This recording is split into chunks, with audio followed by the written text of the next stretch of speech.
Hi guys, TMK coming to you back in Australia. Yeah, I'm back. I had an exhausting trip. I got to play Mortal Kombat vs DC Universe, which was a lot of fun. In fact, since I got back, all I've been getting is messages on Xbox Live, MySpace, IRC, Midway forums, my forums, about what I thought of the game, Mortal Kombat vs DC Universe. I can tell you now that it's simply a lot of fun to play. It's great. It's like, honestly, it's like playing Mortal Kombat 3.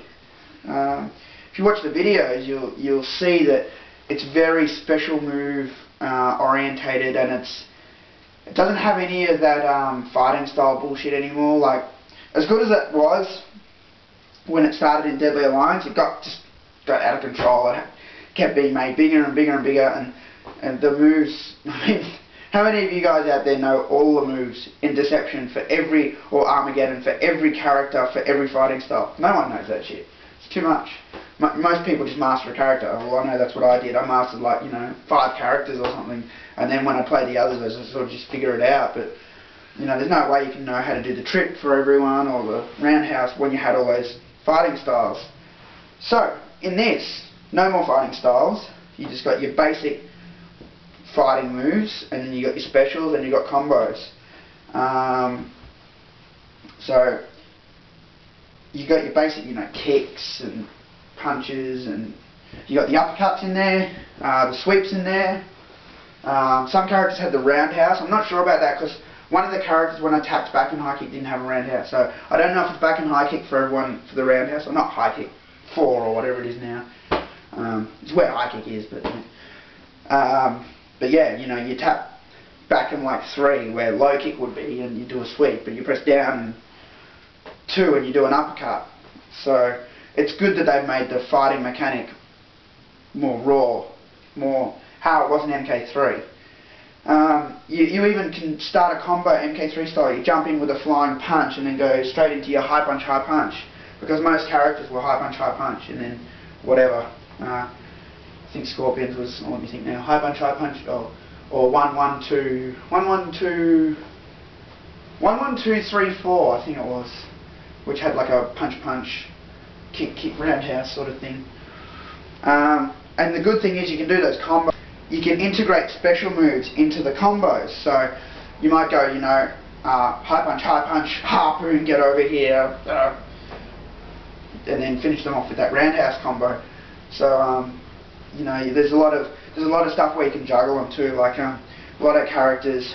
I remember Brian LeBron was telling me with Sonya, you can do a leg grab, and then if you got the timing right, which is really hard, he said it's hard, but if you get it right, as your opponent hits the ground, you press the 2 buttons again, and it pops them up in the air, and then you can continue the combo and go, do Sonya's up kick or something, thing, or something like that, and which is really cool. It's the combos aren't out of control. I'd like to know if there's going to be like some sort of braking system or countering, which I should have asked really while I was there. I hate that. You get back and then you think about all these things that you should have asked that you didn't. But when the game's out, you're just like, oh my god! So all logic goes out the window. But yeah, I played MK with Shu, and I played it with Brian and Hector, and just by myself against the computer and everything. And yeah, I didn't really think about that comboing stuff. Like, is there a way to break it? I'm sure there is, because in the close combat and the free-fall combat, they both had counters. So I'm sure there's a counter for the basic fighting stuff. Maybe they just haven't worked it out yet, because Deception had the breakers and that, and Armageddon had, I think, what was it, reversals, which I never use actually. I just use breakers. I'm just a breaker whore.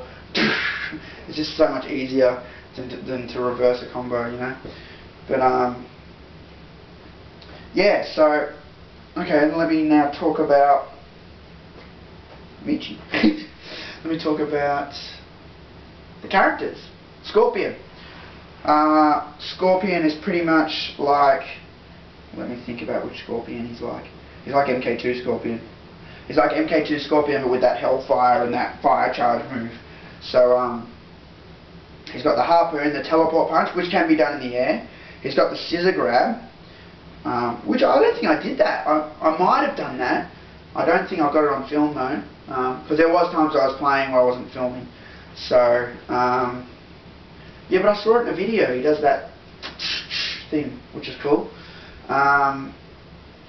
He had, yeah, the fire hell raise, you know, where you raise fire under your opponent. And the other move he had was the one where he sort of just locks himself down in the ground and then just bursts into flames, and you know, and sort of channels the fire like a trap. And if the opponent touches that, obviously they get burned. And his basic fatality, yeah, was the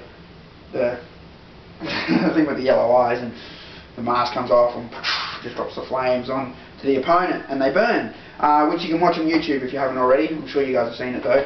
And I was the first guy at E3 to do that fatality.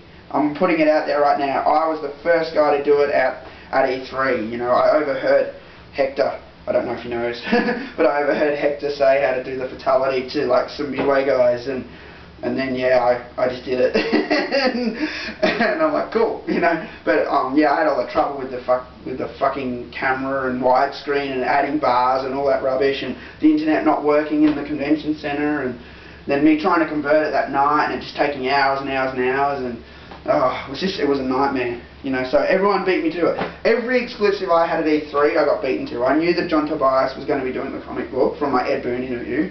I had the fatality, I had the brutality, I had, oh man, I had so much stuff, you know. Oh well, what can you do? At least I got the footage out. It's out there now, you can watch it, you know. So, but yeah, what was I saying? About the, yeah, the fatality, yeah. So it's classic MK2 style with the fire, and they just burn, you know, they sort of go black as they burn. I did it on Batman from memory. Yeah, so Scorpion had, in free-fall combat, he had sort of an arm break move, which is sort of MK4 style. Just with the hits, you just sort of, you know, you do your punch or your kicks, and they do certain moves in the close combat. In the free-fall, it's sort of, you're sort of just pummeling them like on the way down, you know. If you're the one getting pummeled, you have to counter to switch perspectives, so you're the one doing the pummeling. Then yeah, you build up your super as you go, and then you just unleash your super where I think you throw the harpoon and get over here and sort of punches them down to the ground, and they sort of land in a crater, which is cool. Alright, now I'll move on to the next character. Let me think. Scorpion, Sub-Zero. Sub-Zero. I don't know what happened. I thought I had more footage of Sub-Zero and Sonya. I'm sure I had the camera set up. Maybe for some reason I forgot to press record or something. I don't know, because I'm sure I had it going when I was playing as Sub-Zero and Sonya. I'm sure I had more footage, and I've been looking for it and I can't find it. So I don't know what happened. But there is some Sub-Zero footage there on YouTube, thanks to Shu. He was playing as Sub-Zero at a little competition. So yeah, Sub-Zero has, you know, the classic freeze. He has the ice clone where he just turns to ice, so if you touch him, you know, that's it, you get frozen. He has the slide where sort of ice sort of comes up under him as he slides along. He has that ice block thing, which is my favourite move. He freezes a block of ice above their head and it just drops on them. Just breaks over their head sort of thing. And then he has that teleport, which I don't think anyone likes, where he drops into a puddle of ice. And you know, there's too many teleport moves in MKDC. I think almost every character had a teleport move. So can't say I was a big fan of the Sub-Zero teleport. I just can't see him. Why would Sub-Zero teleport? I mean, he's got ice powers. He doesn't need to disappear and reappear. I mean, he can do like practically anything with ice. He doesn't need to like sort of, I don't know, just disappear. If they come at him, he just freezes them. You know, I don't know. I'm looking too far into it, I think. But yeah, I think that's all the Sub-Zero moves. Oh, I need to say this now. A lot of people thought because the game was playable that every character had a fatality.